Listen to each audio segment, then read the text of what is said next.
Hey, everybody. Don Martelli back at it with another episode of the PR Broker Podcast. Speaking today with a gentleman that's with the Inspired Culture, yourpathinspired.com. These folks, it's an incredible story. As you all know, as a business owner and folks that have managed people over the years, your people are really one of the biggest asset your company will ever have. And as you are, working with people every single day, helping them through the challenges that they're going through in their position, in their lives, it gets really difficult. But if you have really good people and they're dedicated to the mission, the brand, the work, your company will exponentially grow. And speaking with Eric about this process and the things that they've uncovered and help other businesses with, your most valuable asset is your people. And culture is a thing that you cannot just create overnight. And it takes some time to nurture and to get into a place where it is something that is valued and revered within the company. So Eric and his team at the Inspired Culture are folks that help organizations unlock this challenge that they may have around culture. So if interested, check them out. But in the meantime, here's another episode of the PR Bunker Podcast.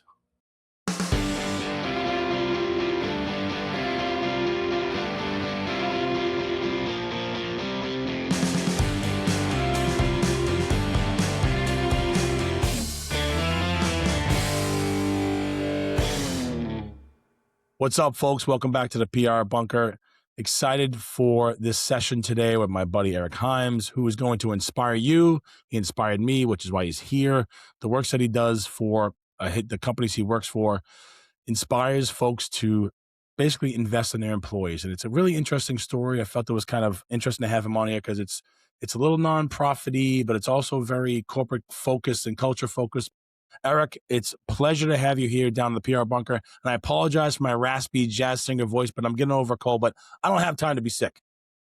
Well, Don, thanks for having me. It's a pleasure to be with you today, and I'm excited to have an incredible conversation with you. Absolutely. So I said this before we started. I think everybody's journey has an interesting plot twist or two. You didn't wake up one day and say, this is what I want to do for work. And here you are. How'd you get here? So first and foremost, before we get into it, a little background about you and about the company, and then kind of tell us how you got here. Yeah, no, definitely. So a little bit of background about myself. I have an amazing wife, 5 wonderful kids, and we just have this incredible family together, and so grateful for that. It's one of the things that gets me going every day. I'm inspired by them and also challenged in the same capacity with my 4 teenage daughters, especially. So, but it's a lot of fun. And so a little bit about us is that I'm a highly determined individual. I like to be challenged constantly. So running the London Marathon here in a couple weeks. And so that will be great. That'll be marathon number 8 for me. And we committed to run all of the major world marathons. And so we've got a few more to go, but we're committed to that from that side of it. So have you run Boston? Not yet. We're getting there. That's All on right. our way. We're on our Nice. journey to Boston. We have run Berlin, New York, Chicago, in Chicago multiple times. So London will be our trip this year, and Got it. then hopefully Tokyo next year. Nice. Well, 2 things. I'm sure you've researched and heard about Heartbreak Hill, which is a pretty tough stretch of the run. Not that I've ever done it, but I've read about it and seen it for years. And then 2, when you turn on the Comm Ave for that final stretch, that wall-to-wall group of people as you run down to the finish line is even from the sidelines, being somebody who's watched it, is quite the incredible experience. Yeah. I can't imagine what it's going to be like as you're running down, thousands of people screaming at you. I don't care if you're finishing within 2 hours or 6 hours, they're still there screaming for you all. Wow. So good luck to all that. But tell me about the company. What's the name of the company? What do you guys do? Yeah, the name of the company is the Inspired Culture Strategic Advising and Coaching. And so what we do is, and what we developed from the ground up is a framework, an operational system, so call it, for companies to grow in their level of inspiration. And we measure that. And if you're listening in, you're like, well, yeah, we all have inspiration. Yeah. Well, that's the terminology we use to actually understand and assess where your culture's at internally. And everybody's on this inspired journey of growing and developing. And so, one, we want to identify where you're at and how can we help you get to what we call the inspired culture, being that gold standard of culture today. And so as, when companies get engaged with you all, I'm sure there's a bit of a perception from their side that what this could be. But what does that journey like them look like at the end? So I don't know if it's a 2 week project, month project, 6 months. I'm not sure how long it goes, but from start to finish, what are the results and what are the sort of the tangible things that you've seen in your work with those clients? Yeah. So, and that's like the most fulfilling aspect of what we do is the results that we see because we incredibly change their lives, right? We change the organizational, not change from who they are and their DNA today, but we help grow that and foster that and empower their people in such a different way. So for us, we measure the growth mindset. It's the one metric that isn't in a financial, report, so call it, right?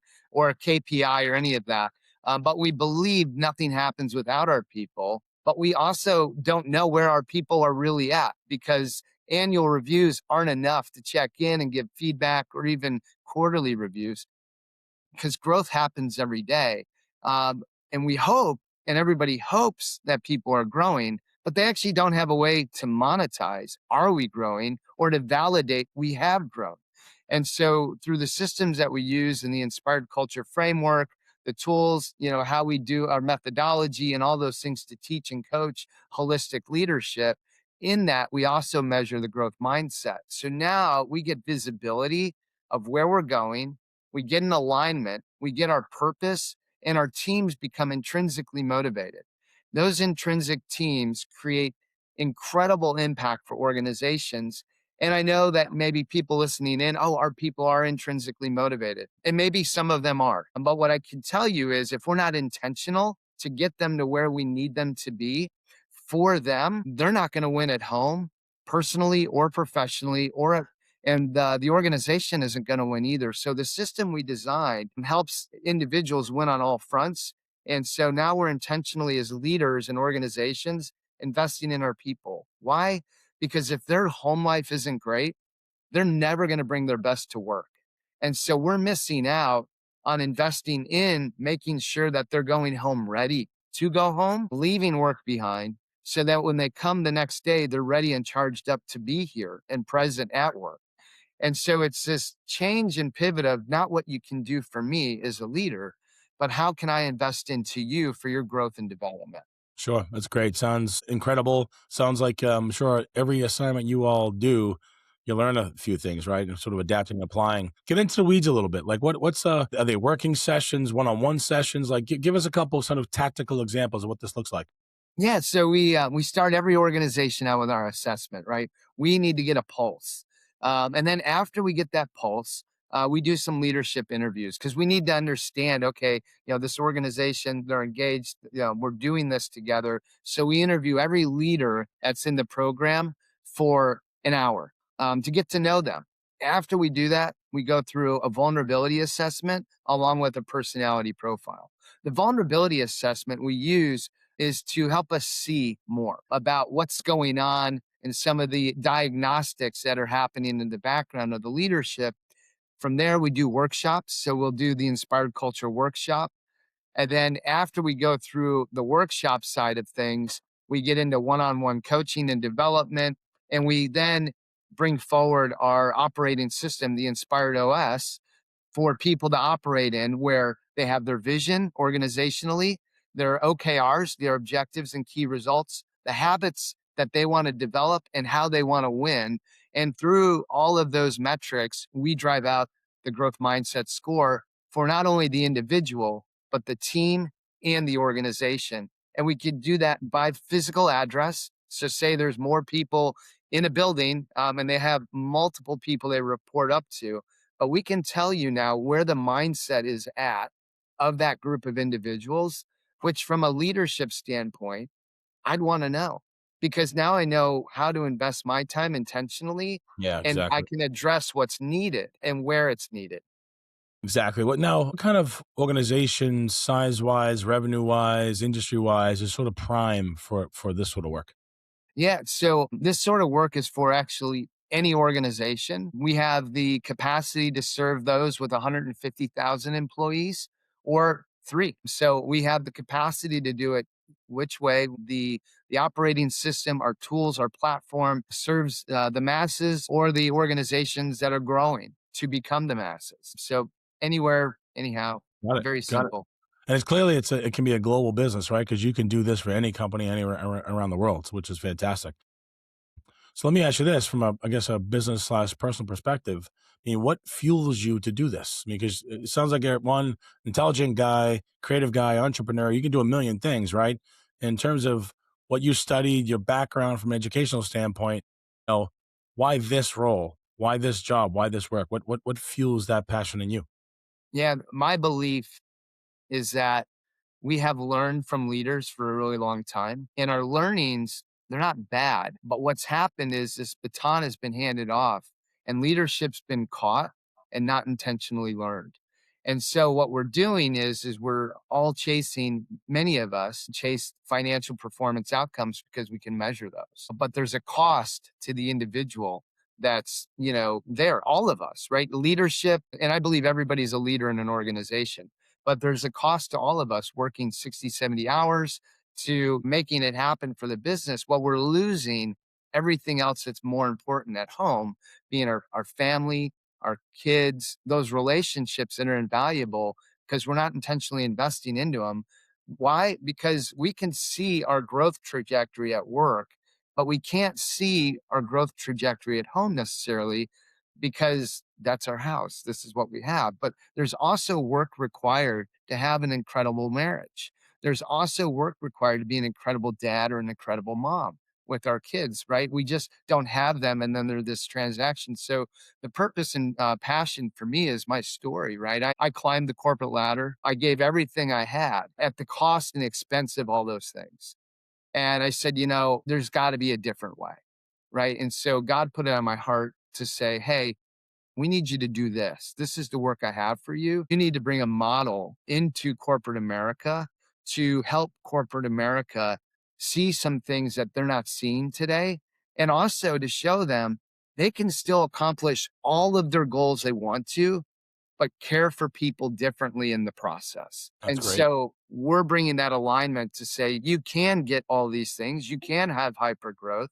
And by the way that we engage with your teams and help them grow intrinsically, you're going to actually get a higher performance marker today than you would not using us.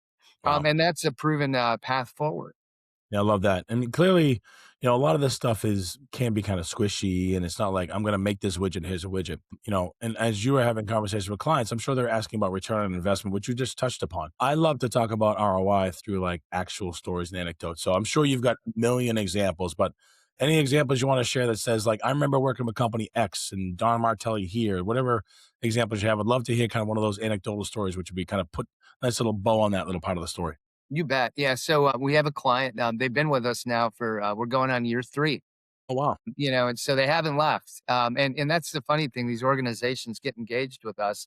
They see the performance of it, and they're like, you know what? We're in. We're going to stay in. And so we're actually our white paper's almost done on them. We reduced their turnover by 46%.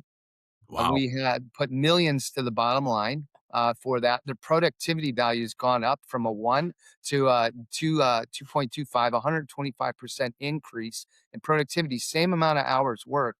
And their ability to accomplish goals and accomplish strategic items, right? Not the whirlwind of the business, but working on the business, moving the business forward. They have made an incredible impact. As an organization, they've accomplished over 800 goals. 800. Holy They smokes. That's yeah, incredible. and they accomplished on time all of their objectives and key results. Those are the strategic things to build the business. They've done that as well. They've grown their teams. They have 19 new positions to hire for that they didn't have before, and they received some really incredible awards that they didn't get before. And so the industry is recognizing them. They went to the number one customer service group because we focused on that intentionally, and they had a culture of accountability and a culture of retention. And so those were the two key strategic items that we had built together in our vision casting sessions with them. And then we went to work, and our systems helped them get those outcomes. Wow, that's fantastic. Times change, right? From the time you started the business to 2026 and the environment we're in globally, locally, economically, politically. Now, people's opinions change. Boomers are getting older. My generation's taking over. Like time is moving things forward upstream. How does that change the business at all? Is the same mentality regardless of when it is 10 years ago today? But how are you adapting with AI and all these tools and just speed of information to manage what you guys are doing for your clients? Yeah, I mean, AI is a great helpful tool, right? I mean, we have a bot on our website. You come visit us, and Michael's the bot. That's my son's name. He's there hanging out. He loves to chat it up at home, and so we put him as our chat bot, right? But we're walking with the technology that's available because there's things that we can use it for. They're not the expertise, but they support our business and they can help us grow and navigate in that. So we're not afraid of AI. We embrace it. It's definitely helped us advance a number of different things quickly. So we're grateful for that. And I think timing's everything sometimes because AI hit right around the time we started our business. And so we had to make a decision as a leader, do we or don't we? And what's the risk of doing so, right? And so we started dabbling in it to understand it, to then say, okay, if we're going to set up our organization knowing that this tech is out there and it's going to be here for a while, we probably need to get on board with it. So we chose to, right? We chose to integrate it into some of the things that we do, from that vantage point to help the workflow, but it doesn't take away the expertise. Sure, sure. I always say that today is the worst day AI will ever be, because every day after this will just continue to get better and better and better and better. But it's just nuts where these things can go. What do you love about the work? What I love is the transformation of people's lives.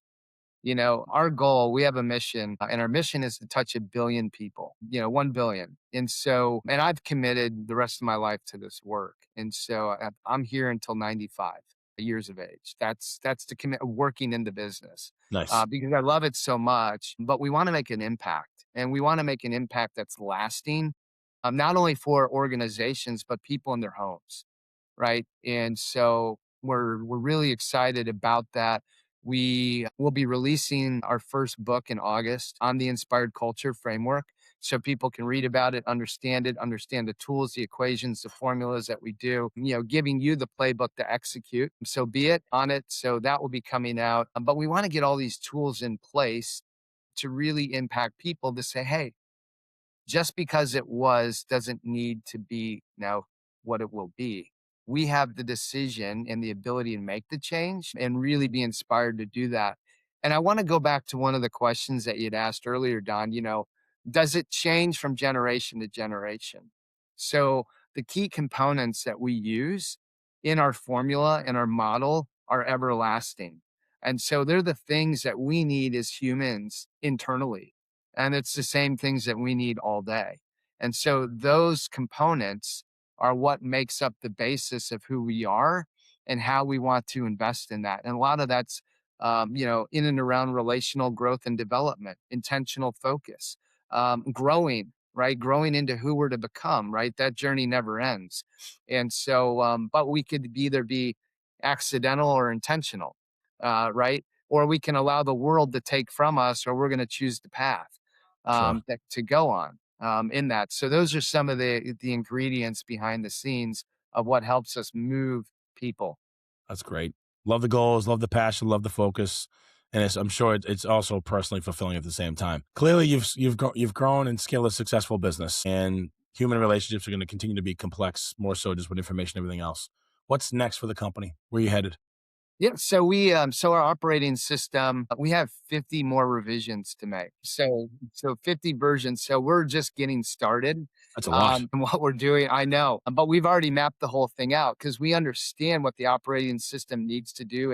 And today, in and of itself, it manages and measures the growth mindset and it supports the vision of the organization getting to where they need to go. Those are the two, and so nobody's ever put that together before. Nobody's ever measured the growth mindset. We're the first to do it and the only one to do it today in that. And so that's really unique. So where we're going is every day we're learning, right? So we're learning from our clients, the engagements that we have, the volume of data coming in to our systems is like, now we can see different trends, different things. Okay, we need to use this. We need to help bring visibility to that. This would be important in these organizations. So all of these types of things. The other thing that our system does today is we eliminated annual reviews. We touched on that briefly, but growth happens every day, every week, not once a quarter or annually. So we've changed the system and and the process to create quick vulnerability wins for leaders and their teams and organizations. So we're going to come and we're going to talk about our scorecard weekly for 20 minutes. Leaders are like, we don't have time for that. And I said, you cannot not have time for that, because as leaders, your number one responsibility is to be a multiplier. And so you have to multiply your effort through your people, not through the hours. So giving those hours away is going to give you that 2.25% volume, right? 100 to a 225% increase in work volume from the inspired nature of the individual. So bringing that in full circle, I just want to make sure that we touched on that Yeah, briefly it's great. on that side of it. No, that's great. I think as somebody who has led agencies, had staff members over the years, I've always felt that, having the title and the position doesn't mean you sit on top of these people. I mean, for me, I'm more of a collaborator, flat kind of structure guy. And it's through mentoring, collaboration, support, letting them learn through the goods, the bads, the uglies. So when you get to those reviews, you've already had several conversations. So it's just really kind of a check down and less about what we did, because we've already covered that. We're covering that every single day in real time at some point.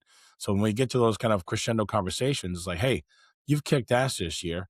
Here's 20 grand on top of what you're already making, a little bit of a bonus. And oh, by the way, new title, new team, go get them. And then we'll talk the next day. And I think having an agile process, because of just the speed of business these days, is just so damn fast. And you got to be on top and connected and like just emotionally and from a workflow perspective connected to your staff, your team, your partners, your clients.